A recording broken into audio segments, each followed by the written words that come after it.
Ok, então, é com um grande prazer, né, que o MED em Brasil, nós estamos inaugurando, começando essa experiência com TV, que a gente chama de TV, e temos hoje, então, 4 ilustres convidados, né, que é a Sofia, como eu já disse, Sofia Cálcena, a Sofia é aqui do Paraguai, aqui em Assunção, Paraguai.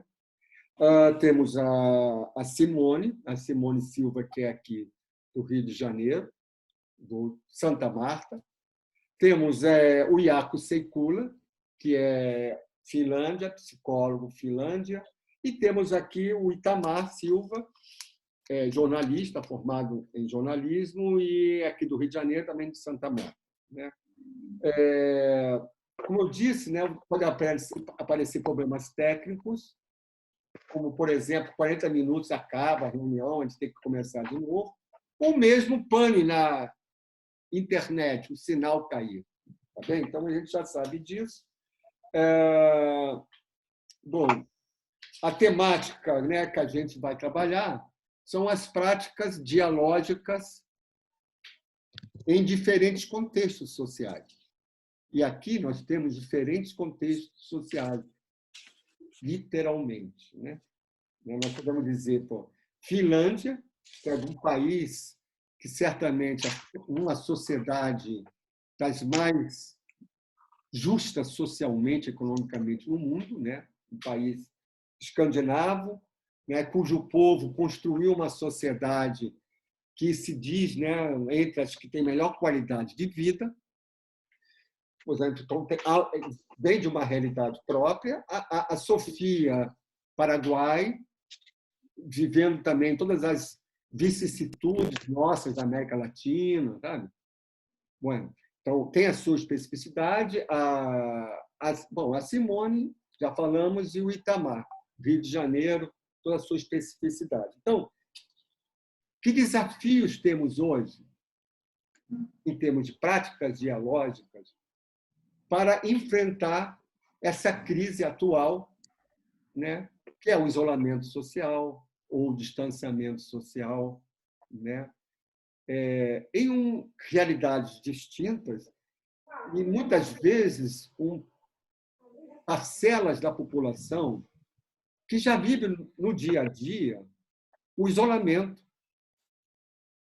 o afastamento, a discriminação, né, a falta de voz, no poder, a sua voz não ser ouvida, né? Então, isso como a gente pode, como está sendo enfrentado isso e experiências que vocês estão tendo. Tá bem? Então, vamos começar, né? Bom, o currículo já na página, né, já havia sido colocado, mas lembrando, o Jaakko é Finlândia, né? É professor de psicoterapia da Universidade de Vanskila. Ele é membro da equipe original criadora da abordagem do Open Dialogue, diálogo aberto. Essa abordagem é considerada hoje no mundo como a mais avançada no mundo ocidental para questões da psicose, né? Tratamento da psicose, como enfrentar crises, né, psicológicas. E o Jaakko, então, ele é um dos criadores disso, né, dessa abordagem, e com muitos artigos científicos, mais de uma centena de artigos, 2 livros publicados em mais de 15 idiomas, me parece, né? 15 línguas, 15 idiomas. E um dos livros dele está sendo traduzido, já foi traduzido para o português e será publicado pela editora Fiocruz. Agora, deve ser lançado agora no segundo semestre. Bom, a Sofia, né, paraguaia, né, psicóloga clínica, terapeuta familiar, com experiência de trabalho em consultório particular e em projetos sociais na área da infância, com enfoque nos direitos. Ela é especializada em práticas colaborativas e dialógicas, e atualmente ela faz formação, né, de profissionais na abordagem desse método, que é o diálogo aberto. Bom, o Itamar Ele é aqui do Rio de Janeiro, jornalista. Ele é nascido e morador do Morro Santa Marta. O Itamar foi militante do Instituto de Pesquisa das Culturas Negras, do movimento Negro Unificado, o MNU, e da Pastoral das Favelas do Rio de Janeiro. Foi assim que, algumas décadas atrás, que nós nos conhecemos, eu e Itamar, né, Itamar? Militamos, fizemos tanta coisa juntos. E também, claro, na época do ECO, que é um jornal que foi criado, que foi com os objetivos de ecoar as notícias do morro para fora e de fora para dentro. ECO. Lindo jornal, a gente distribuía, vendia. E ele foi diretor da Federação de Favelas aqui do Rio de Janeiro, da FAFED. E, atualmente, o Itamar é governador do IBASE, né? Foi criado pelo... Todos devem conhecer, criado pelo Betinho, e o Itamar é um dos diretores do IBASE, do Instituto Brasileiro de Pessoas. Fernando, Diga, só uma correção. Atualmente, eu estou fora de base. Estou fora de base há 1 ano e 2 meses. Tá. Então, atualmente, eu sou uma pessoa buscando me localizar em algum lugar. Mas Santa Marta é o meu lugar, mas eu estou buscando realmente. Eu estou fora do IBASE há 1 ano e 2 meses. Tá bom, feita a correção. Bom, mas enfim. Foi. E, finalmente, a Simone, né? Simone Silva. A Simone, então, é moradora do Santa Marta. A Simone é técnica de enfermagem, com especialização em saúde mental, técnica em saúde mental, pela Escola Politécnica, aqui do Rio de Janeiro, da Fiocruz, né? Ela atuou na enfermagem do CAPS 3, né? O CAPS Maria do Socorro Santos, aqui na Rocinha, aqui no Rio de Janeiro. Agente comunitário de saúde no Santa Marta, né? Agente comunitário de políticas públicas, também no Santa Marta. Tá? Então, é isso, são os 4. Então, eu já falei muito, então eu vou propor, né? Começando talvez pela Simone, mulher. Né? Simone, assim um pouco, como você, Simone, vê sente e na sua comunidade, né, a experiência com essa crise e a necessidade de soluções, como enfrentar isso. Então, mais ou menos 4, 5 minutos, tá? Mais ou menos, aí eu digo, aí depois a gente passa para outra mulher, para a Sofia. Por favor, Simone. Eu vou resumir. É o seguinte, eu vim para aprender de vocês, eu vim para ouvir vocês, e eu estou aqui como caloura, aprendendo inclusive a questão digital, nos quais todos vocês já têm uma intimidade, certo? Eu vim como moradora, eu não vim para cá como profissional de saúde. E a experiência que eu tenho tido com a Covid-19, com todo esse caos, que agora vem assolando, vem descendo estruturalmente em direção aonde eu vivo, tem mostrado o grande efeito colateral nas populações pobres. A política feita para proteger a população não é para a gente, ao meu ponto de vista. Os meios e os protocolos de saúde apresentando não foram feitos para uma população que ainda está numa fase higienista da coisa. Uma população ainda que não tem acesso a esse tipo de discussão que eu estou tentando ter com vocês. Estou tentando me aprimorar. Estou tentando acelerar todo um processo de esquecimento. E que eu estou lutando aqui para tentar explicar para vocês esse meu sentimento. Eu percebo a população com uma monstruosa falta de noção da periculosidade. Eu não sei o porquê, com todos os meios de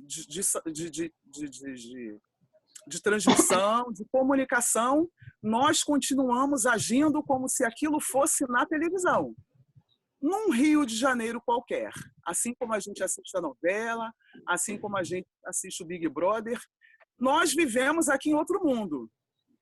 É como se o Covid só fosse presente na vida da gente quando há algum tipo de introdução da sociedade, do asfalto, trazendo alguma coisa para a gente, mostrando que a gente existe em troca de alguma coisa. Mas eu não vejo uma ação efetiva de conscientização e de real amostra do perigo que a gente vem passando. E o fluxo calha de aumentar.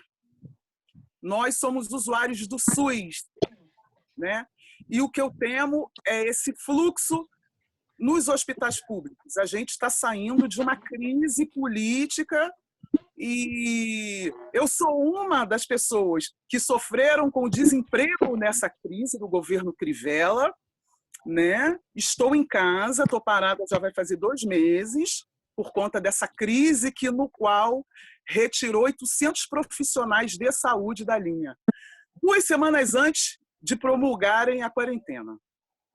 Então, eu vejo uma cidade, um povo paralelo a tudo isso que vem acontecendo a respeito do Covid-19. Ok, Simone. Essa é uma realidade, eu creio, que, em particular, para Sofia e Iaco, que não são brasileiros, essa é uma realidade que já sabíamos que a chegada do vírus, né, encontraria uma sociedade muito desigual, com muitos problemas estruturais, não? Econômicos, sociais, mas na saúde, um sistema de saúde público que não funciona, né? Não é um sistema que funciona para a vida normal, para o cotidiano. Então, essa hora... Bueno, então é isso. Muito interessante que, Simone... Por favor, Sofia, vamos falar as mulheres primeiro e depois os homens, o Tamar e Iaco. Por favor. Bueno, nosotros arribamos a esta crisis después de tener una gran epidemia como país de dengue. Entonces nuestro sistema de salud se encontraba colapsado, tuvimos una epidemia enorme de dengue con dificultades para dar respuestas, para atender, para hacer análisis. Entonces, en el momento en que estábamos en el pico más alto de esta epidemia, tenemos nuestro primer caso de coronavirus. Y creo que desde el gobierno hubo una mirada humilde de que no íbamos a poder hacer frente a esta pandemia, entonces la medida fue muy extrema desde el inicio. Y nos han pedido desde el 10 de marzo que estemos en casa.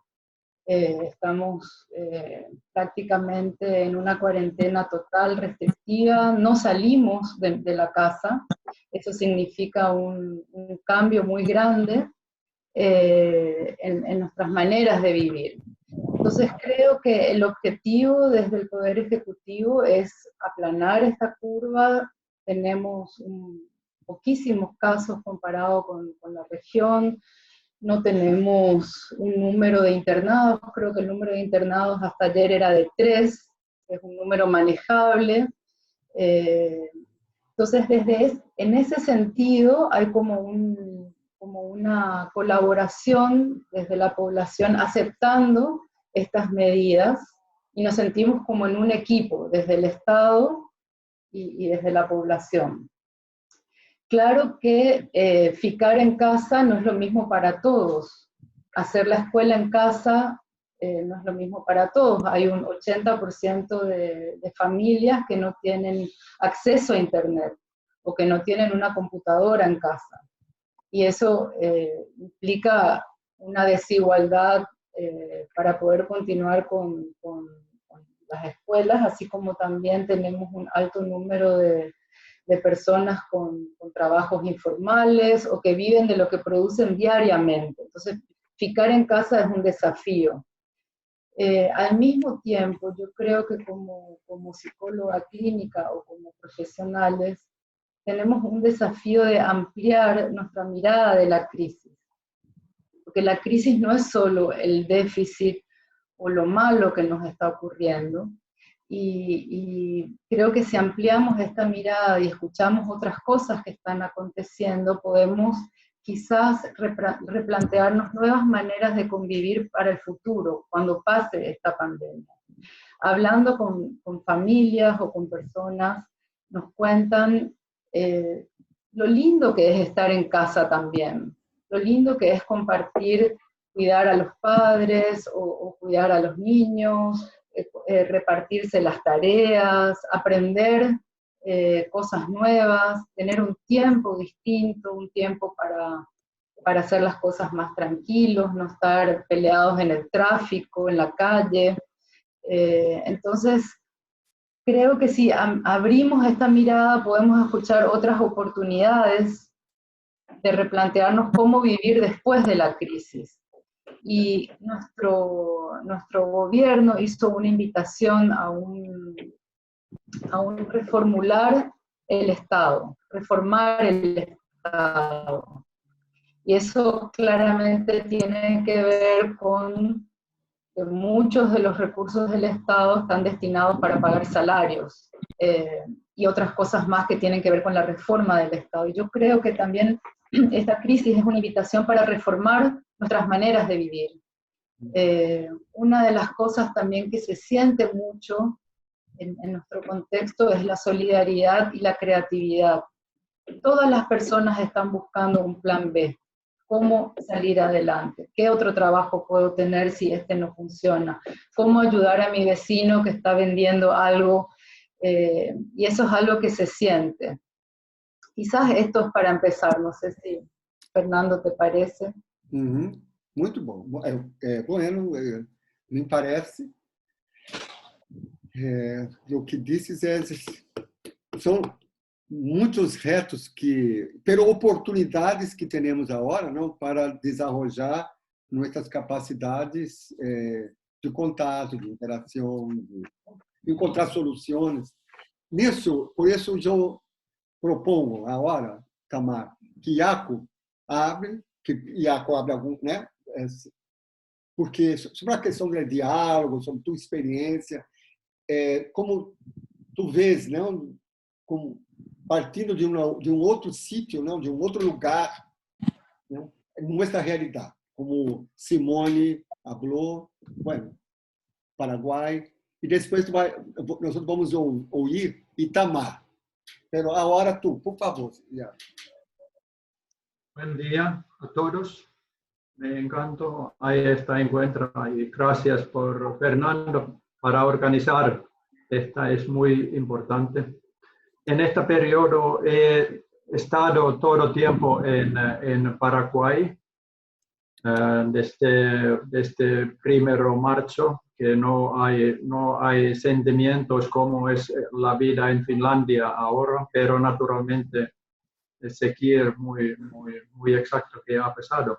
Pero mi perspectiva a esta crisis es muy internacional porque estoy muy conectado con la gente, trabajadores y amigos, amigas, y tenemos muchos proyectos en diferentes partes o diferentes continentes. Y actualmente hay muchas sorpresas en esta. Estas sorpresas están muy paradoxales para mí.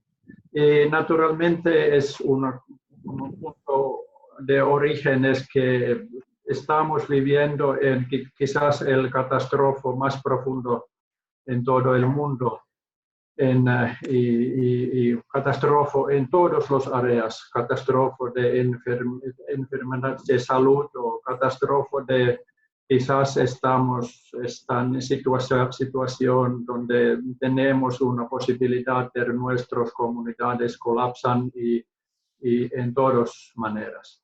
Pero en el mismo momento cuando he tenido conexiones con la gente en diferentes países, dije es mismo que Sophie empezaba a decir que ha buscado nuevos elementos de la vida que no esperaban antes. Y también hay experiencias por su creatividad o, por ejemplo, los niños, que es posible para decir que ahora tienen mucho más presencia de sus padres, o alumnos de escuela dijeron que hay nuevos amigos porque todos nosotros estamos en la misma situación. O también hay comentarios de la gente que tiene problemas psicóticos que dijeron que ahora sienten mucho más normal que antes, porque todos estamos en la misma situación. Y esta es una pregunta muy importante, que todo el mundo estamos compartiendo una situación que nunca antes. Y esta es esta incertidumbre enorme que no es posible para escapar. Médicos necesitan otras para buscar maneras para mantener coronavirus. Nadie sabe cómo hace esta y todos los expertos están en situación mismo. Los políticos en cada uno país están en misma situación que no saben cómo prevenir este colapso de sociedad, de economía en este tiempo de globalidad que vivimos. Y para nosotros, la gente normal, todos nosotros estamos en situación en donde necesitamos tolerar esta incertidumbre enorme. Y cuando estamos en esta incertidumbre enorme que nadie de nosotros sabe cómo va adelante, es un tiempo dialógico. Es muy dialógico. Y actualmente tengo una hipótesis que quizás estamos viviendo un periodo de tiempo que es más dialógico que nunca antes en nuestra historia. Y para mí, este dialógico es que todos nosotros compartimos mismas experiencias. Naturalmente, estas experiencias no están experiencias felicidades, pero como incertidumbre de la vida, de todos elementos. Não, já está, os jornais já estão dizendo isso. ¿Cómo? Já. ¿Qué dijo? Ah, ok. Ok, que estamos compartiendo esta situación de incertidumbre. Y para mí, diálogo es algo que es el primer elemento de vida. Y en esta manera nuevas posibilidades están abiertos que no fue posible antes de esta crisis. Por práctico dialógico, por diálogos abiertos, esta no es una situación nueva, porque esta es la situación de diálogos abiertos siempre. Es más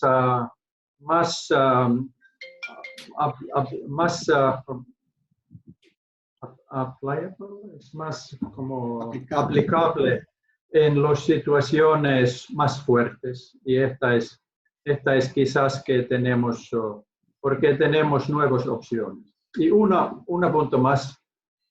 Lo siento que tengo mucho tiempo, pero un elemento en respecto a esta es que estoy muy irritado por este discurso de victimización y patologización la gente. Ahora dije, por ejemplo, que coronavirus causa problemas de salud mental. Y para mí esta es nonsense. No tiene sentido. coronavirus causar nada. Y es solo para continuar que victimizar nosotros o victimizar la gente que no tienen tantos situación buena en su vida. Quizás sería esta opósito, porque la gente que viven en situación pobre, la gente que tiene historia, que hay problemas en su salud mental, hay más experiencia y quizás necesitamos ir a ellos a preguntar, por favor, nos ayudo. Tenían muchas experiencias cómo vivir en aislamiento, cómo vivir sin conexiones y es mucho más opósito esta pregunta que tenemos estas pobres como víctimas de esta crisis que tenemos. Muy bueno, muy bien. Ok, Itamar, por favor, a palavra é com você, sua. Bom, bom dia a todos e a todas. Realmente, primeiro dizer que é um prazer enorme, né, e estar ouvindo outras perspectivas dessa discussão sobre a pandemia. Eu acho que é importante a gente situar as favelas, né, um pouco da onde eu posso falar, da onde eu também observo esse acontecimento. Porque me chama a atenção que, de repente, esse segmento favelado, né, virou uma descoberta para uma parte da sociedade brasileira. É como se eles não tivessem dado conta de que a gente tem, ao menos no Rio de Janeiro, 23% a 25% da população vivendo em favelas, vivendo nessas condições, quer dizer, aglomerados, um próximo do outro, né, em casas muito, muito pequenas, com uma quantidade de gente grande vivendo aí. Então, essa é uma realidade, uma discussão antiga da gente, velha, né? A questão da urbanização de favelas e a qualidade das habitações de favelas é uma discussão que, ao menos, eu acompanho desde 1980. Né? E, no Rio de Janeiro, nós temos algumas políticas que tentaram enfrentar isso, mas ficaram pelo meio do caminho. Então, nós temos uma incompletude da atuação do poder público nos territórios de favela do Rio de Janeiro. Isso é um ponto. Não vou alongar muito nisso, mas uma outra questão é que, recentemente, e a Simone já tocou nesse ponto, a gente enfrentou um esvaziamento, né, do equipamento de saúde do Rio de Janeiro. É recente o que a prefeitura fez com as clínicas da família, com esse serviço de atendimento básico à população pobre, desestruturou isso, demitiu gente, inclusive do campo da saúde mental, né? Diminuiu demais esses espaços, o que deveria ser um trabalho preventivo, um trabalho de saúde comunitária, isso ficou pelo caminho. Então, aí vem uma pandemia, né, e nos pega exatamente nesse vácuo, nessa desconstrução de uma política que estava longe de ser ideal, mas que estava em caminho. Então, assim, agora não tem mágica, né? Não tem mágica. Você não vai ter uma clínica da família funcionando a pleno vapor, você não vai ter as UPAs funcionando a pleno vapor, você não vai ter os hospitais funcionando a pleno vapor, porque tudo estava sendo desconstruído. Então, a gente está vivendo isso. Então, esse é o quadro do Rio de Janeiro. Esse é o quadro do Rio de Janeiro. Não é à toa que a gente está vendo agora essa briga, né, de um pouco dos hospitais federais não conseguir ampliar os seus leitos para atender a população do Estado, que é uma briga política, que a consequência é a morte e o não atendimento àqueles que mais precisam. Então, isso é o nosso quadro do Rio de Janeiro que a gente está vivendo hoje. Agora, voltando um pouco à pergunta que Fernando fez, dos desafios, né, dessa pandemia para a gente, eu vou caminhar um pouquinho quando o Iago estava falando do paradoxo. Né? E é muito interessante que, para mim, ela abre duas coisas. Quando olha primeiro, é o reforço das favelas e dos territórios populares como lugar da pobreza, lugar dos coitados. Então, isso há uma reificação disso, né? Aqueles que mais precisam. Então, as cestas básicas, todo mundo querendo dar comida para aqui, dar colar, um pouco, para mim, ficar na superfície Porque, claro que isso é real. É real que as pessoas precisam de comer, as pessoas precisam de uma série de elementos substantivos e concretos para poder sobreviver. Mas, enfim, isso não é só agora. Existem problemas, né, de falta de comida há muito tempo nesses territórios. Mas, então, há, nesse momento, uma reificação desse lugar da pobreza e dos pobres favelados como os coitados, os mais necessitados. Esse é um ponto. Por outro lado, o paradoxo, ele revela uma reação desses pobres a essa subalternidade. Né? Não é à toa que as iniciativas que aparecem nos territórios populares, elas são exemplares. Você pega em quase uma grandes favelas, você tem, né, iniciativas autônomas, né, de auto-organização, que são muito importantes e estão dando exemplo para um conjunto da sociedade. Eu vou trazer a conversa aqui para o Santa Marta, por exemplo, né? Essa organização, a iniciativa de duas pessoas aqui que começaram a fazer a sanitização, a pulverização, quando a prefeitura não estava nem fazendo a lavagem com água e sabão, como a Columbe está fazendo agora. Então, você empurrou o poder público a uma ação que estava nas suas possibilidades, mas que ele não tinha feito. Então, e abriu uma discussão muito grande nesse campo. Então, isso é uma coisa interessante.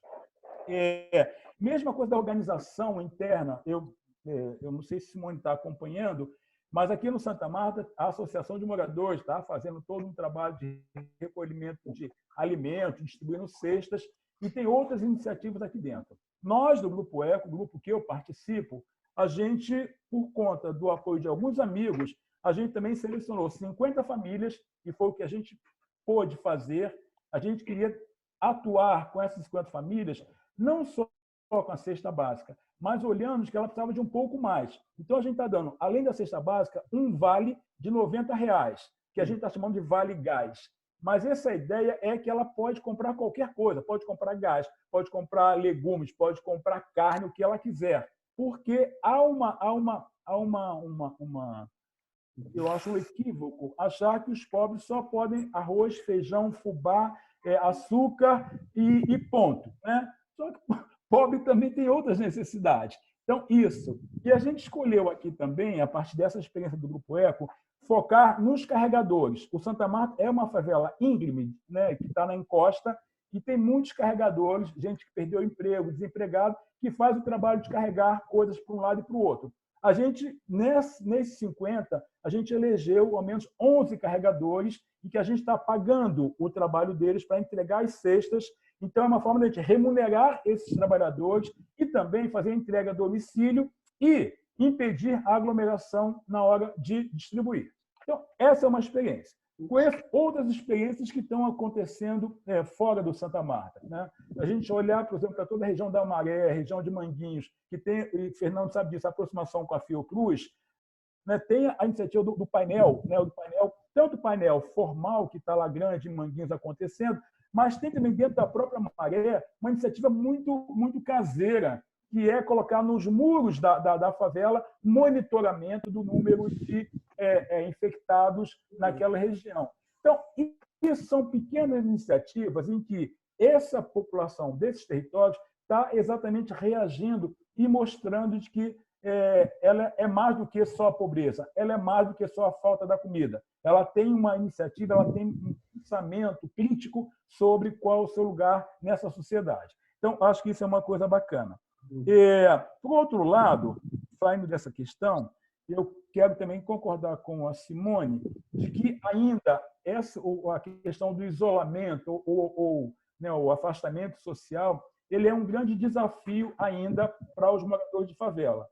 Isso é muito interessante porque bate numa tecla, né, que, historicamente, as favelas ou os territórios populares foram enaltecidos pela sua vida comunitária, pela vida, né, o entrosamento, a proximidade com os vizinhos, a coisa de um complementar o outro naquilo que falta. Então, essa vida coletiva, esse comunitário, que sempre foi um distintivo, né, positivo dos territórios populares, agora, pelo contrário, está sendo aquilo que é a ameaça. Na verdade, é exatamente essa dificuldade de você ficar dentro de casa e que o caminho é a extensão da sua casa. Como é que você lida com isso, que culturalmente você teve durante muito tempo, né? A casa aberta, circular pelo caminho, né? Falar com o vizinho e tudo mais. Hoje, isso está sendo uma ameaça, uma dificuldade enorme de você tentar fazer com que essa população, esses moradores, fiquem dentro de casa e se protejam, né? Então, só para ao menos fechar essa parte, a gente está tendo essa dificuldade. E complementa isso um pouco essa discordância que vem do poder público, né? É impressionante, mas é esse discurso de que isso pode, isso não pode, não, isolamento de um jeito ou de outro, vamos flexibilizar ou não, esse discursinho ele alimenta exatamente toda essa impossibilidade, essa dificuldade que a população, né, que está nessa base tem para poder fazer o seu isolamento. E eu complemento isso com a questão do estigma, né? Eu digo, e aí para fechar, Fernando, o estigma é impressionante, mas como é que eu percebo aqui no Santa Marta a dificuldade das pessoas assumirem que estão com a doença. Então, há toda uma retenção dessa informação, primeiro porque ela vai ao hospital, o hospital não dá um veredito, né? Você pode estar com sintoma, pode ser ou pode não ser. E, se o caso é leve, ela volta com essa dúvida para casa, né? Então, isso também permite que as pessoas se escondam, que as pessoas omitam qualquer problema. Isso dificulta exatamente essa proteção comunitária, essa ajuda coletiva que a gente poderia dar a essas famílias. No Santa Marta, não sei se Simone concorda com isso, mas somente a partir da semana passada, em que a gente teve um caso que foi explicitado, a família gravou um áudio e colocou internamente para a gente, falando que a pessoa estava internada, né, com a Covid-19, isso que permitiu uma discussão e começar uma desconstrução de que isso não é o fim do mundo, mas é uma doença que a gente precisa se proteger e que ela precisa ser coletivamente enfrentada. Então, assim, eu acho que esse é um elemento interessante, é o estigma, porque ninguém quer ficar marcado, né, como aquele que trouxe a doença para a favela, ou aquele que contaminou o vizinho. Então, essa é uma discussão interessante que a gente precisa fazer quando essa população já sofre o estigma, né, historicamente. Que bom, Itamar. Nossa, creio. Iaco, eu creio que tu estás... Alguma coisa tu estás entendendo, não? Eu imagino. Com dificuldade, pero eu creio que estás entendendo. Mira, a hora aqui, eu vivo em Laranjeiras. És uma área que Rio de Janeiro. E aqui em los edifícios, estão gritando por isso. Fora Bolsonaro! Fora! Não sei, parece que Bolsonaro está falando na televisão. Então, está muita gente gritando. Então, não sei se... Entende? Isso. Ué, muita bulha, como se diz em espanhol. Muito barulho aqui contra alguma coisa na televisão. Eu creio que há algo na televisão, as pessoas estão vendo.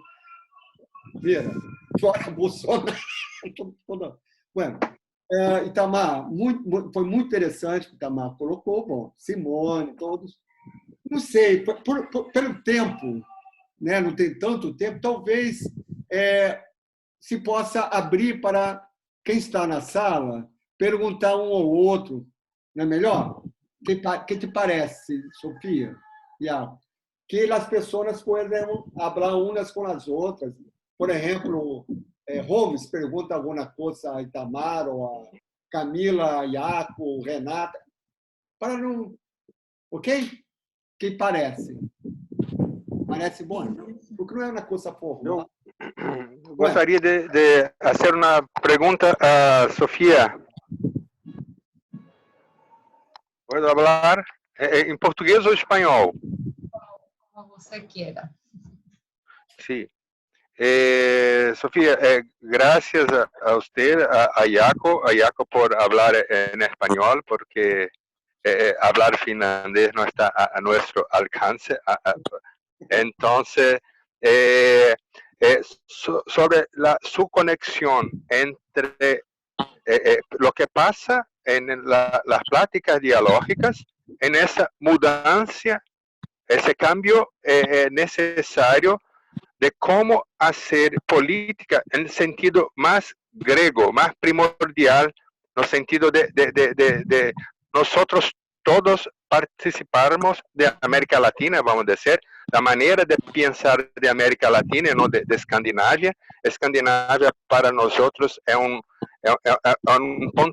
punto de mirada de las relaciones.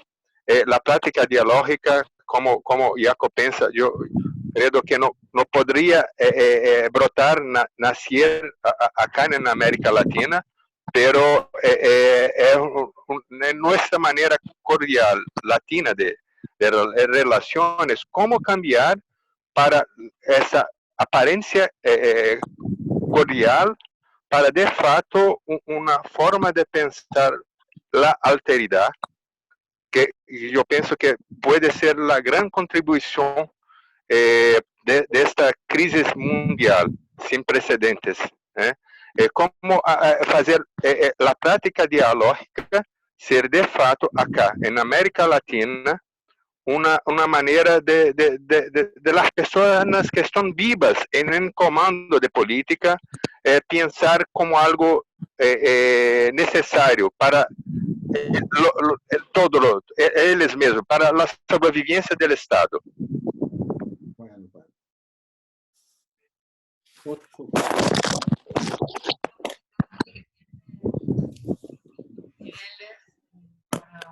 Para poder pensarla juntos. Uno de los elementos que yo creo es que necesitamos las voces de todos para resolver esta crisis. Ninguna persona sola tiene todas las respuestas, entonces tenemos que aprender a escucharnos, conversar. Si pensamos en cómo solamente en el aspecto de la escuela sola no puede salir adelante en este momento, necesita de conversar con los padres, escuchar a los estudiantes, etcétera. Y en ese sentido creo que esa es como un ejemplo de que al necesitar las voces de todos no nos queda otra que sentarnos a conversar. Quizás otro elemento era este que traía Jaco de cómo vivir con la incertidumbre, porque claramente vivimos en un tiempo presente, no podemos proyectar qué hacer la semana que viene, o qué hacer en un mes, no sabemos cómo proyectar, entonces aceptar que estamos en un tiempo de incertidumbres y que minuto a minuto tenemos que ir tomando decisiones entre todos.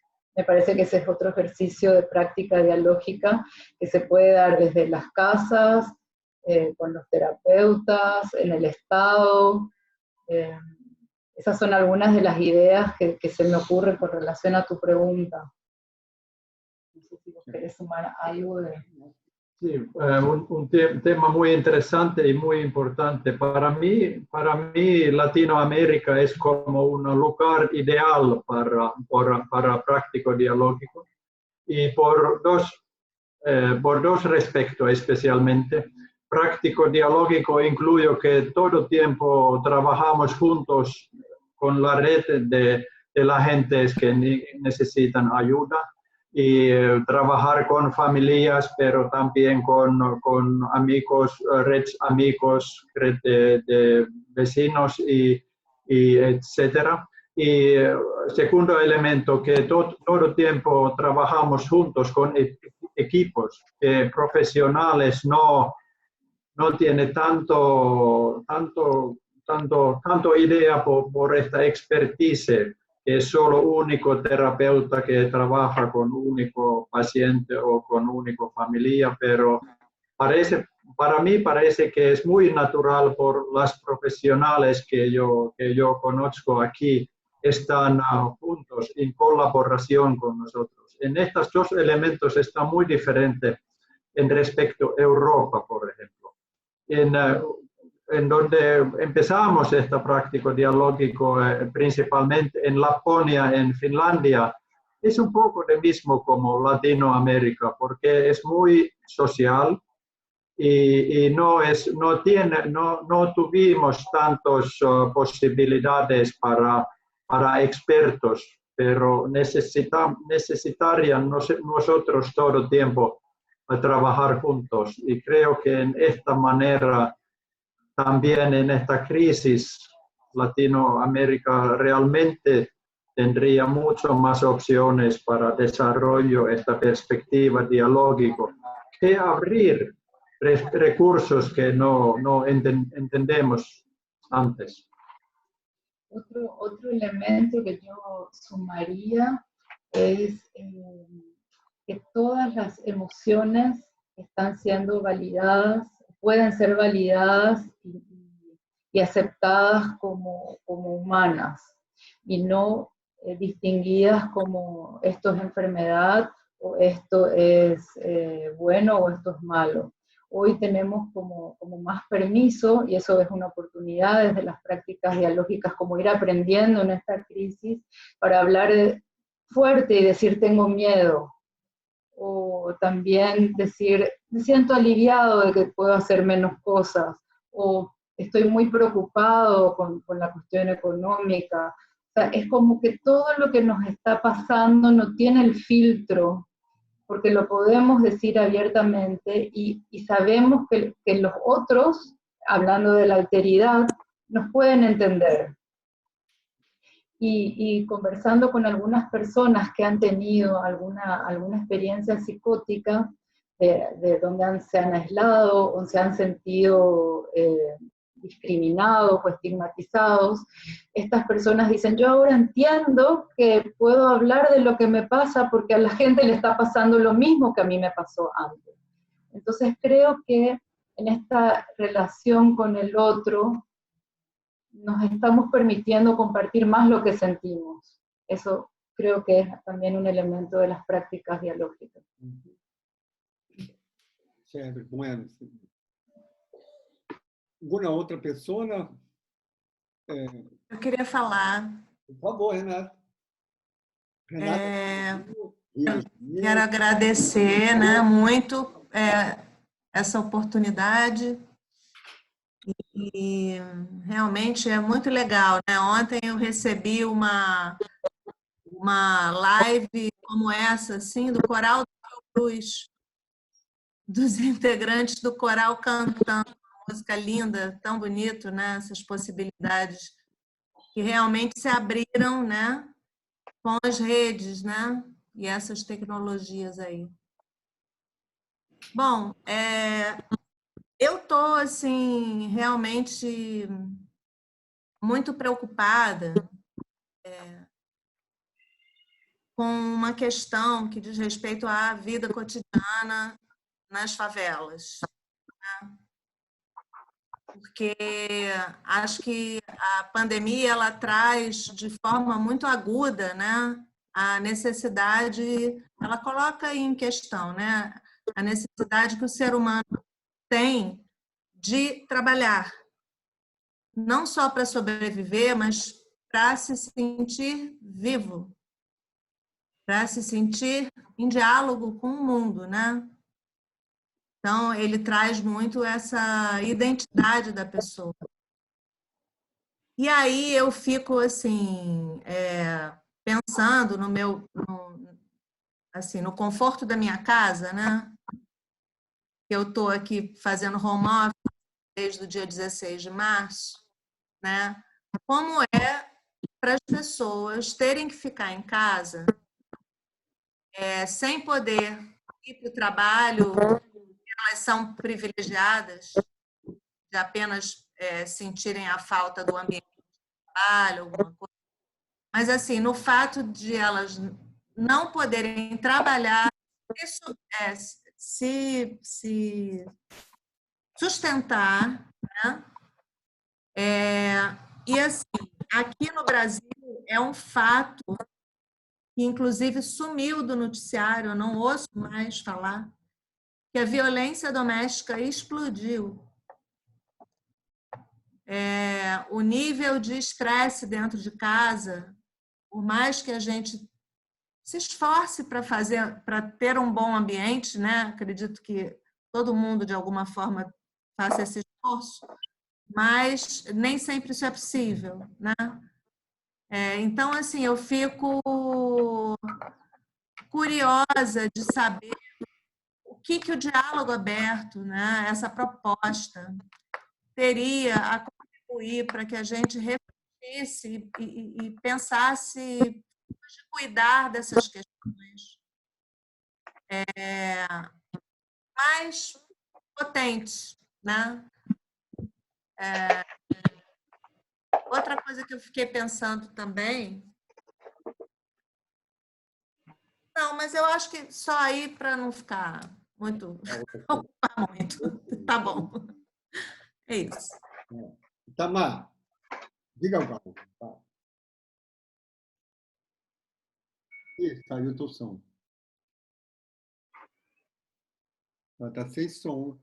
Que as intervenções vão provocando algumas reflexões na gente, né? E talvez eu bata sempre na mesma tecla. Talvez que eu nasci no Santa Marta, moro em Santa Marta, eu digo que meu negócio é favela, então eu fico pensando sempre a partir desse lugar. E eu acho assim que nesse momento em que a gente está falando de isolamento, né, trabalho remoto, a gente está vendo o efeito da flexibilização do trabalho, a gente está vendo o efeito que está acontecendo nas ruas. A quantidade de vendedores ambulantes, a quantidade de terceirizados, é um absurdo. Isso só vai piorar. Qual é a resposta que estruturalmente vai ser dado para isso? Daí, eu acho que isso tem para a gente ficar nesse ponto que a gente está conversando aqui, eu acho que tem um desafio que essa prática dialógica poderia contribuir. Qual é o efeito, né, dessa pandemia sobre esses trabalhadores que já estavam flexibilizados, em sua maioria, já prejudicados, e que vão ser os primeiros a sofrerem as consequências da crise econômica que a gente já está metido e vai piorar. Então, primeiro, assim, qual é a solidariedade, né, da sociedade com esses trabalhadores? Para mim, essa é uma questão. Por que eu falo em solidariedade? Porque a sociedade brasileira, para mim, é uma incógnita. Digo para vocês, né? Porque os números de mortes, de assassinatos pela polícia, de jovens nas favelas, eles são enormes e são históricos. Eles se repetem. E a gente não consegue sensibilizar a sociedade brasileira, a sociedade carioca, para uma defesa efetiva da vida nas favelas. Eu estou falando que de números, eu não tenho aqui de cor, mas o número pega o número do ano passado, já pelo primeiro semestre desse ano também, né? O número de mortes de jovens em favela é enorme. Mas essa é uma coisa dos favelados, isso é uma coisa das famílias vinculadas ao tráfico, isso é uma coisa daqueles que insistem em enfrentar a estrutura da polícia. Isso não, a sociedade não assume isso como uma questão dela, ou como uma questão conjuntural, como uma questão que é fundamental que haja uma resposta para isso. A gente vive isso há anos. Então, eu não sei, por isso eu pergunto, qual é a solidariedade que a gente vai conseguir, né, com esses trabalhadores que já estão no limite nesse momento atual. Então, isso, para mim, é um ponto. E a questão complementar é no âmbito psicológico, né, qual é o apoio possível, qual é a iniciativa possível que a gente vai poder construir para poder se aproximar dessas marcas, né, desses problemas que vão se multiplicar a partir desse lugar, né, de fragilidade. Então, como é que essa prática pode contribuir? Se a gente olha para o município, ele desconstruiu toda a parte do apoio psicológico que existia no atendimento da família. Diminuiu, em alguns lugares acabou. Essa é uma dimensão possível. Isso está para lá. Qual é o caminho? O que a gente tem nas mãos para exatamente buscar esse diálogo e tentar descobrir o que está acontecendo com essa população, que marcas vão ficar a partir desse momento que a gente está vivendo. Que muito se fala em vamos recriar o trabalho, vamos pensar em novas alternativas. Qual é a alternativa possível para essa galera? certamente vai ter para poucos, mas a gente está falando de muita gente. A gente está falando de um percentual significativo desta população, ao menos do Rio de Janeiro, em que vai sofrer, vai carregar as marcas desse momento e que a gente tem que descobrir como lidar com isso. E aí eu não sei mesmo, é o não saber. Eu estou só chamando a atenção, porque eu acho que essa é uma tarefa que a gente tem nas várias possibilidades, nos vários âmbitos que a gente está metido. Sim, por favor, vai. Ana Lessa. Eu estava aqui refletindo sobre tudo isso que foi falado e eu rascunhei aqui, eu escrevi algumas coisas dentro do que eu tenho vivenciado, dentro das minhas angústias, dentro desse caos mundial, no Brasil, no Rio de Janeiro, em Duque de Caxias, que é a cidade que eu mais atuo no momento, enquanto profissional da área de saúde. E então o que eu tenho refletido é o seguinte: é como nós podemos, todos os dias, quando eu saio do trabalho, a minha reflexão ela é voltada para o que nós podemos fazer dentro dessa situação geral de caos, que já não era boa, que já existia problema de alimentação, de moradia, de falta de cuidado, de falta de estrutura na área da saúde e na área ambiental, enfim, tudo isso. E somando com a pandemia, essa coisa criou assim, uma dimensão monstruosa. Então, o que eu vejo, eu escrevi aqui, eu vou ler, eu fico assim, ansiosa, né, para falar e eu acabo atropelando, então eu escrevi para dar um direcionamento. Eu poderia citar, primeiro, conviver com a sensação permanente que nós estamos passando é de uma impotência muito grande. E dentro dessa impotência, descobrir meios criativos para entrar na realidade de cada um, sem críticas, sem julgamentos, e descobrir qual a necessidade daquela pessoa, o que ela quer, qual o anseio da alma dela. Isso daí levando em conta que ela precisa de alimentação, de moradia, de tudo que ela já precisava antes e que agora fica pior com essa recessão. Mas qual o anseio da alma dela? Qual o anseio do coração? O que fará essa pessoa para descobrir e fortalecer o que existe dentro dela para crescer nesse momento? O que falta para ela se empoderar? O que falta de amparo emocional para fortalecer essa pessoa? É uma palavra? É um exercício de respiração? É chamar para uma oração? É buscar a criança que existe dentro dela? É ensinar dicas de alimentação saudável dentro do parâmetro da realidade de cada um? Porque eu tenho conversado com muitas pessoas e nós falamos de... Eu vou dar um exemplo do Oropronob, que é uma cerca viva que nós encontramos em vários lugares e ele é rico em proteínas, ele melhora a imunidade.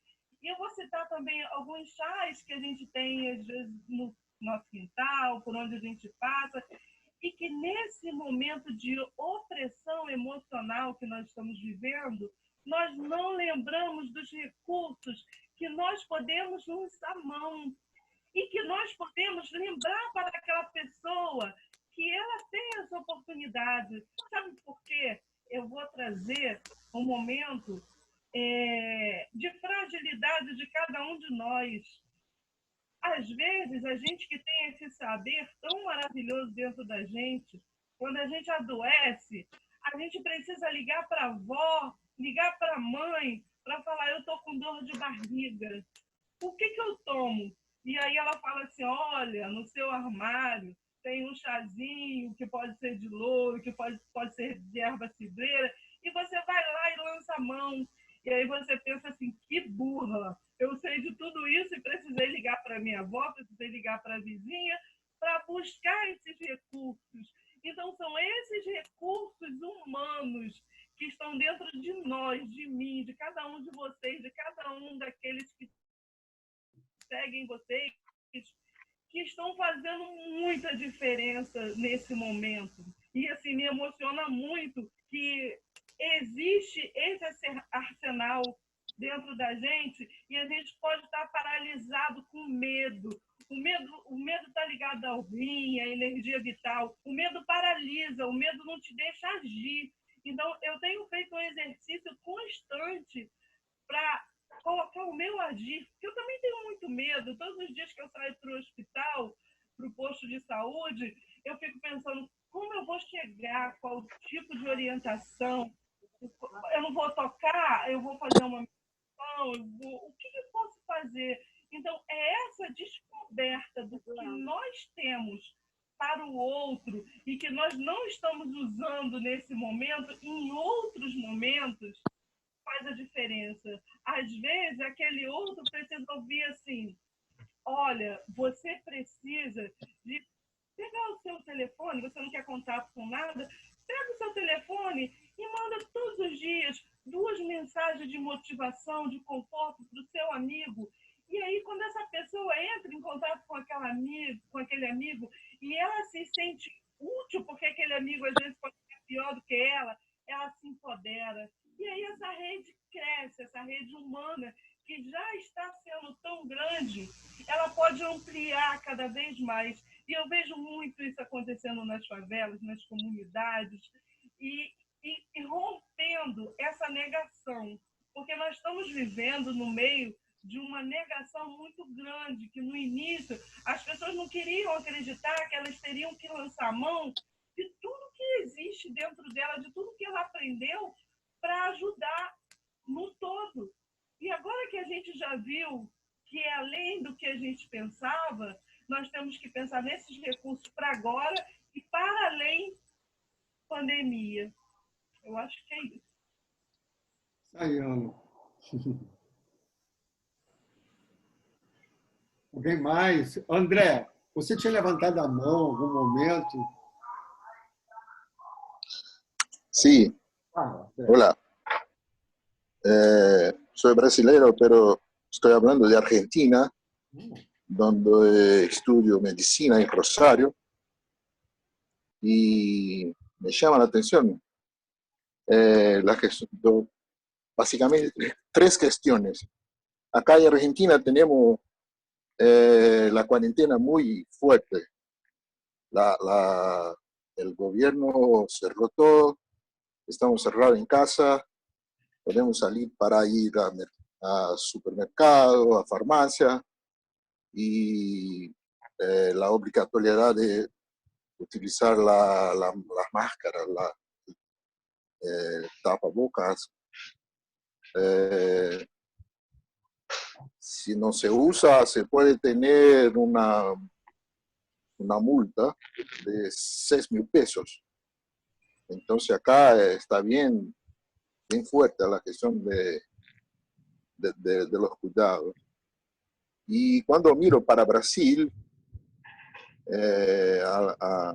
hasta poco estaba charlando con mi hermana, que es psiquiatra en São Paulo, y me decía que donde trabaja hay una persona que no usa las cosas necesarias para se proteger y está con corona y trabaja dentro de un lugar de salud. Entonces veo eso como un problema y ahí me quedo pensando cómo es la gestión que hablaba Itamar, ¿no?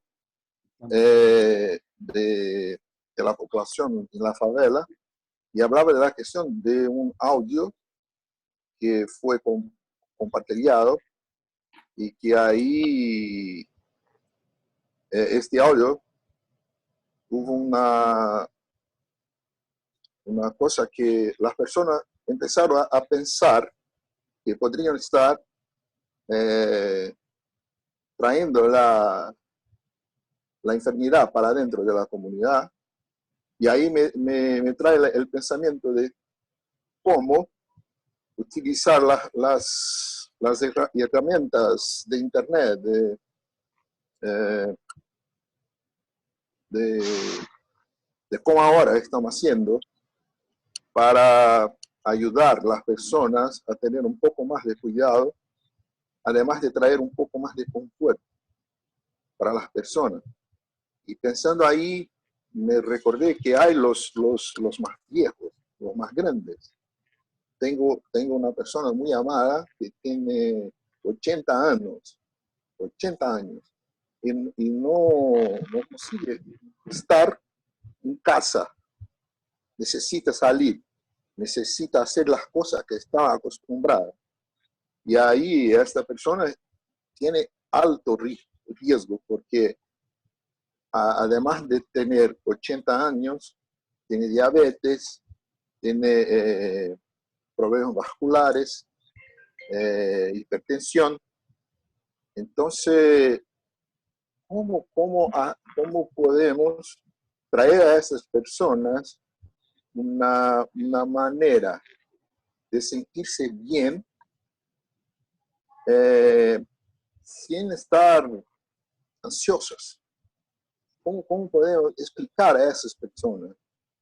Traer el psicológico de esas personas que se puede quedar en casa, hacer cosas buenas. Creo que la participación de los familiares sea importante, pero ¿cómo? Si no podemos trasladar, si no podemos estar juntos, y esas personas tienen dificultad de utilizar mecanismos como estamos haciendo ahora. Y otras cuestiones con relación a la población que vive alejas, en ciudades chiquitas, en portugués sería sertão, y tal vez no tengan un mínimo de atención con respecto a qué pasa de verdad, además de lo que tiene acceso en televisión, en periodismo común. Ahí queda la pregunta. ¿Cómo tratar psicológicamente tratar que digo, cómo agir para ayudar a las personas más grandes que tienen ansiedad, que tienen dificultad de cambiar su día a día, para que perciban que además de estar en riesgo, necesitan quedar en casa para estar bien. ¿Y cómo ayudar a estas personas? ¿Y cómo traer a Internet, a las herramientas que tenemos en la Internet para ayudar a las personas a percibir la accesibilidad de las informaciones más correctas, más importantes? Lo que queda buscando cosas como curas que no están bien, cosas así. Quería traer eso al debate. Gracias, André. Mira, preocupado com a hora, com o tempo que teremos, eu propongo, então, está no sonido. Eu propongo que Itamar, Simone, Sofia e Iaco concluam, não? E podem responder a questões que foram feitas por André, ok? Porque eu estou preocupado, já tenho, creio que, uns 1h15, uns 75 minutos, eu creio. E, então, é isso. Ok? Então, cada um tem tempo para falar. Itamar pode começar por Iaco, por Sofia, Simone e Itamar encerrar. Não seria o último. Então, podemos a gente começar. Começa com a Simone, que a gente tem um tempo que não ouve a voz da Simone. Então, Simone, peça por Simone. Por favor, Simone, tu estás calada. Isso. Nós não teremos muito mais tempo. Então, você vai falar. Vocês estão me ouvindo agora? Sim. Ok, Simone? Gente, eu falo muito. Então, eu vim aqui para aprender de vocês. Eu vim aqui como ser humano, com toda a minha ignorância, porque agora eu sou simplesmente uma moradora, desempregada da área da saúde, em plena quarentena e tendo que fazer o papel de alguém que precisa de cuidados. Eu, no momento, sou essa pessoa que tenta fazer a quarentena, mas eu sou 70% daqueles que tentam fazer a sua quarentena, mas envolvida em meio aos 30 da minha comunidade, que não podem ou que não têm ideia do que pode ser uma quarentena de verdade. O idoso que desce para a praça, o comerciante que abre o seu comércio. Eu não posso me dar ao luxo de ter 1 metro de distância da população, porque tem ruas e lugares que têm 60 centímetros de espaço para passar entre 2 pessoas. Então, eu me sinto numa pegadinha, entendeu?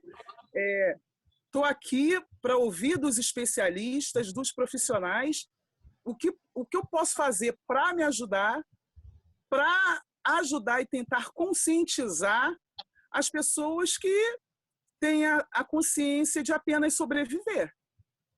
De ir para o seu trabalho, sim, cuidar do filho da patroa, da aposentada que desce toda hora para ir ao supermercado, para ir à farmácia. Como conscientizá-la que a cidade parou? Santa Marta é paralelo ao restante do bairro. Botafogo está fazendo a quarentena com sucesso. O Santa Marta é paralelo, é uma realidade à parte, né? Então, eu acho que a comunicação virtual está sendo a nossa comunicação mais legítima no momento. Beijo, obrigado. Bom, Simone. A Nina levantou a mão, não? Você quer falar, Nina? Quer falar? Está aberto. Fala. Está me ouvindo? Nina Soaleta, Fiocô, Sofia Iaco conosco. Todos conhecem. Obrigada pela oportunidade. Uma pena que a gente ainda nem começou, já está acabando. Então, é difícil lidar com isso. Mas olha só, em primeiro lugar, né, temos que o ministro Sérgio Moro acabou de pedir demissão. Né? Então, nós estamos vivendo um enfrentamento de uma pandemia num país assim convulsionado politicamente, né? E isso muito mais, porque não precisa falar quem é o nosso presidente e como ele tem agido, né? Mas eu acho que queria falar isso porque ainda não sei o que aconteceu, mas isso muda bastante o cenário político a partir do momento que a gente voltar assim, para terminar aqui, para a gente saber o que está acontecendo, mais um problema. E aí, obrigada, Simone, Itamar, um beijo, Iaco, Sofia. Né? Então, assim, ouvir, eu estava pensando assim, a gente não tem mais como conversar, mas eu pedi para falar, para vocês incluírem na fala de vocês, nos comentários, essa questão, assim, que o Itamar usa uma metáfora da cesta básica, né?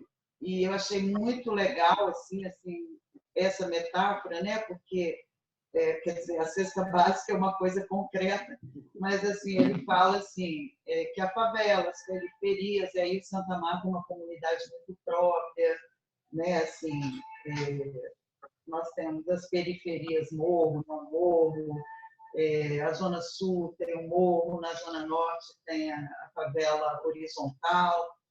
E, bom, e aí eu queria colocar uma questão, assim, é isso, a favela, para a favela fica a cesta básica da filantropia, a cesta básica da saúde, né, da atenção primária de saúde, a cesta básica do investimento. Então, assim, queria perguntar para o Iaco, especialmente, né, aproveitando esse privilégio, né, de ser uma pessoa que estuda esse tema. Pode fazer um favor para mim? Na cesta básica da favela, Itamar, Simone e Iaco, será que cabe o diálogo, as práticas dialógicas, né? Assim, e por quê? Vou tentar terminar, mas assim, existe uma questão, né, da favela, do estigma que o Itamar falou, é que, por exemplo, a criança da favela, então, ela é objeto de políticas públicas, de organizações, de projetos de organizações sociais mais diversas. É como se a criança da favela ela não precisa de infância, de lazer, de esporte, como as outras crianças da cidade, mas ela precisa de projetos de lazer, de oficinas, de não sei o quê, para proteger ela da própria vida dela, do destino dela. Então, isso eu acho uma questão muito importante nesse raciocínio da cesta básica, que é oferecido como solidariedade, como disse o Itamar, né? Mas, assim, não posso. Liga o WhatsApp, que não já não, tá? Cesta básica. Então, eu queria que vocês comentassem, assim, quer dizer, teria milhões de coisas que eu queria conversar sobre com o Itamar, com o Iaco, sobre o que é a favela, sobre se a favela é um modo de cultura de vida, ou se ela só a falta de, a ausência de Estado, escola e tal. Eu queria muito ouvir o Itamar sobre isso, mas não vai dar, então eu vou uma metáfora da cesta básica, se nessa cesta básica cabe práticas dialógicas, ou se esse diálogo seria um luxo, né, que não cabe na cesta básica para a favela. Obrigada, um beijo para todo mundo. Eu aguardo os comentários. Obrigado. Então, por favor. Não, porque eu quero agradecer a Nina pela compreensão do que eu falei, né? Porque eu acho que é exatamente isso. Eu acho que a cesta básica é concreta e ela é uma necessidade. Mas a minha perspectiva é essa que você colocou, Nina, um pouco. Como é que a gente pensa o pós-pandemia? O que é esse básico que eu estou entendendo como direito fundamental dessa população? Como é que a gente trata isso no pós-pandemia? Como é que a gente qualifica essa cesta básica? Por isso que eu citei um pouco alguns elementos, porque ela precisa ser qualificada. E aí, tanto do ponto de vista alimentício, mas também do ponto de vista de outras iniciativas, outras políticas. Então, eu acho que aí cabe a prática dialógica. É um elemento, se a gente conseguir, a partir disso, introduzir nessa cesta básica essa perspectiva e disputar isso na sociedade, eu acho que é um ganho. Eu acho que a gente está desafiado hoje, e aí eu estou falando para a gente que está na linha de frente da mobilização, começar a botar alguns ingredientes para pensar o pós-pandemia, pensar o que a gente sai, né, de legado, o que a gente sai de positivo para continuar a nossa luta. Né? Porque a desigualdade ela está escancarada e a pandemia traz isso como elemento mais forte. No entanto, a gente pode ter ganhos, como eu ressaltei, a questão da proatividade dos moradores de favela nesse início é importante. E a gente tem que ter muito cuidado, porque é uma doença que, ao menos no Brasil, foi introduzida por alguém que veio de fora, para que ela não termine como responsabilizando os pobres pela sua disseminação e pela sua própria morte. Eu acho que esse é a grande armadilha que está colocada, e a gente precisa tomar cuidado com isso, né? Porque há uma tendência a dizer, não, os pobres, a gente não consegue fazer isolamento, a gente não consegue responder a isso, a gente não faz... Então, vocês são responsáveis pela morte de vocês. Quando o hospital estiver cheio e não tiver mais como colocar, então vocês são os únicos responsáveis. E não somos. A responsabilidade é de um sistema que já está caótico há muito tempo. E quando as políticas, todos os procedimentos, né, colocados até agora, eles não levam em consideração as favelas e territórios populares e a sua conformação. Tem que ter especificidade, tem que se olhar de forma diferente. Então, nessa linha, Fernando, não sei, a gente teve uma reunião com a Anísia da Fiocruz, com o Marcelo Burgo da PUC, e foi feito um documento que vai ser entregue à Prefeitura, Estado e Governo Federal, que exatamente é a partir dos territórios de favela, né, quais são as demandas, quais são as questões fundamentais que precisam ser olhadas. E, paralelo a isso, um outro ponto também foi a comunicação popular. É um velho tema nosso, a comunicação popular, mas que volta agora com uma força e com uma possibilidade e necessidade de você construir elementos específicos para poder chegar até o coração e mente da população que está na favela. Descobrir como é que a gente faz isso, como é que a gente fala para o vizinho. O vizinho, às vezes, é muito resistente, mas a gente tem que descobrir como é que chega a ele para que ele compreenda que não é com o outro, é com ele, mas é também de uma questão coletiva. Então, a gente está desafiado a isso. Por que a questão das máscaras, por exemplo, né? Eu não sei se Simone percebeu isso, mas eu percebi que esta semana aumentou bastante o uso de máscara no Santa Marta. Tem aumentado, está começando a circular algumas máscaras. Mas se a gente olha, né, me incomoda quando eu olho para a orla de Copacabana, né? Eu acho que tem uma arrogância de uma parte dessa população que acha que ela tem direito a estar ali na orla porque ela está presa dentro de casa. Mas e a maioria que está sendo obrigada a ficar? Então, tem um desafio que não tem a ver só com os pobres, tem a ver com o conjunto da sociedade nossa, que é uma sociedade muito resistente a qualquer tipo de ação mais coletiva. Então, a gente precisa tomar cuidado com isso. Para exemplificar isso, eu achei muito interessante aquela matéria da nadadora, né, a mulher do deputado do PSL, que foi pega na praia, né, foi tirada e foi levada para a delegacia. E a repórter do RJTV ficou indignada porque a polícia botou a filha e a mulher e a treinadora no carro da polícia para levar até a delegacia.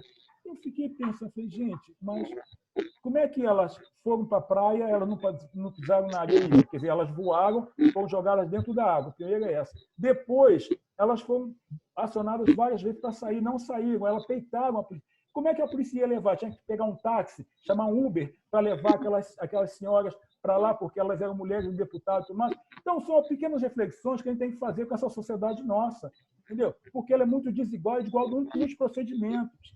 Então, assim, eu acho que eu saio mais indignado dessa pandemia, mais indignado para poder pensar criticamente a nossa sociedade, ver o que a gente leva para frente para continuar, talvez, pavimentando um caminho um pouco melhor. Obrigado pela participação, pela chance de a gente dar para essa conversa. Obrigado. Agora, então, por favor, Sofia e Iaco, deem, né, e você, creio que Iaco está entendendo alguma coisa, Fabrício. Isso, por favor, os dois, e depois nós outros encerramos, não fechamos. Por favor. Ricardo, por todos los comentarios muy ricos. Tengo muchas reflexiones en mis pensamientos, sentimientos. Por desgracia, no tuvimos tiempo para escuchar comentarios de los todos. Quizás una idea para una pregunta fue ¿qué es necesario? Hay práctico, dialógico y qué es elementos básicos. Y para mí hay algunas ideas que no tenemos soluciones en ofrecer en prácticos dialógicos, solo una idea, encontrar. Es una solución que tenemos. Siempre que tenemos algunas preguntas, encontramos por empezar a reflectar por estas situaciones sin intentos, sin prejuicios, sin prejuicios y sin agenda. Este es desafío muy grande. Me gustaba mucho de reflexiones de Ana, como dijiste, por cómo es la vida con sentimientos, impotencias todo el tiempo. Es muy importante personalmente, pero también para mí es muy importante que no hay esta como una idea general por los gentes que viven en favelas o pobres situaciones, porque estamos todos los gentes con todos posibles pensamientos, sentimientos, y no es mi prejuicio que las gentes pobres, por ejemplo, generalmente viven en sentimiento e impotencia todo el tiempo, pero naturalmente es muy importante para respetar esta como personal experiencia, pero no por el grupo, la gente. Muchas gracias, obrigado mucho. Por favor, Sofía. Sí, para mí también ha sido un placer escucharlos y compartir y tener este espacio.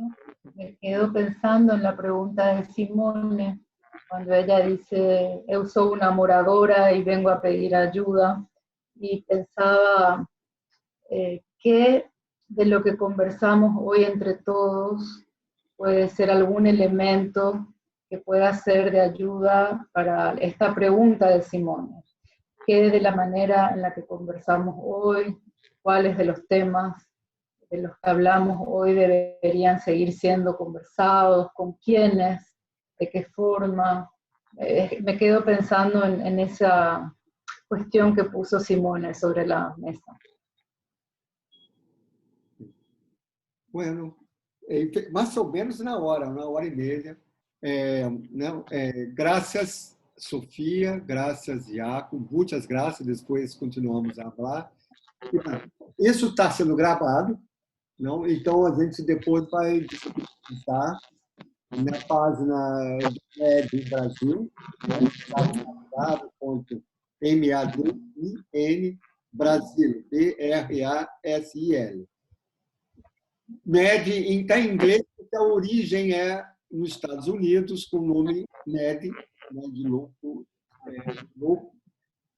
e na América. Então, ficou MED em Brasil porque nós somos afiliados a MED in America, que tem na Finlândia, MED in Finland, tem MED na Espanha, Madrid, que é para hispanohablantes, como se diz. Tem um MED na Suécia, tem um MED na Noruega, tem um MED na Itália, MED in Italy, na Ásia, que aí engloba Índia, Paquistão, países, Afeganistão, inclusive, países da Ásia, né? E tem o nosso MED Brasil. Então, vai estar no MED Brasil e vai estar no canal YouTube, né, Camila? Canal YouTube do MED e no Facebook. Não é isso, Camila? Camila trabalha a gente tem um canal. MED Brasil. Olá, gente. Oi? A gente tem um canal no YouTube, que se vocês também puderem seguir, está lá MED Brasil também, né? MADIN Brasil. E é bom vocês seguirem, curtirem, porque isso também dá maior visibilidade, compartilhem, ajudem aí na divulgação. A gente fica agradecido. Obrigada. Então, olha, Itamar, Simone, está vendo? As pessoas estavam assim, eu não sei se eu vou conseguir falar, eu sou tímida, ou no meio de pessoas, tudo mais tímida. Então, conhecendo a Simone, o Itamar já conhecemos há muito tempo. Né? Um grande prazer, tá? E, bom, Iaco, coração, Sofia, coração, Holmes. Queria fazer uma proposta. Renata. Diga, pode fechar. Fala, por favor, você. Eu? De favor. Então, Iaco e Iaco, que agora está tão próximo, né, aqui ao lado, no Paraguai. Então, acho que a gente, com esse encontro, a gente vai também inventando formas de diálogo, né? Eu com a Simone, a gente tem os nossos diálogos, né, Simone? O Itamar trouxe tanta coisa importante. Daí eu queria sugerir que a Made in Brasil organizasse um mini curso para a gente sobre práticas dialógicas. Eu sei que tem o lançamento do livro do Iaco, né? Tem perspectivas, me parece que tem um curso internacional pelo curso planejado, não é isso, né? Mas eu queria sugerir que, já que a epidemia nos colocou nesse outro tipo de diálogo, né, que a gente possa, aqui a Made in Brasil e tal, pode pensar, eu me disponho a ajudar, inclusive, no que puder, pelo que eu fiz, para a gente poder apressar um pouco isso e fazer um curso que possa reunir a gente de novo. Adorei. Beijo.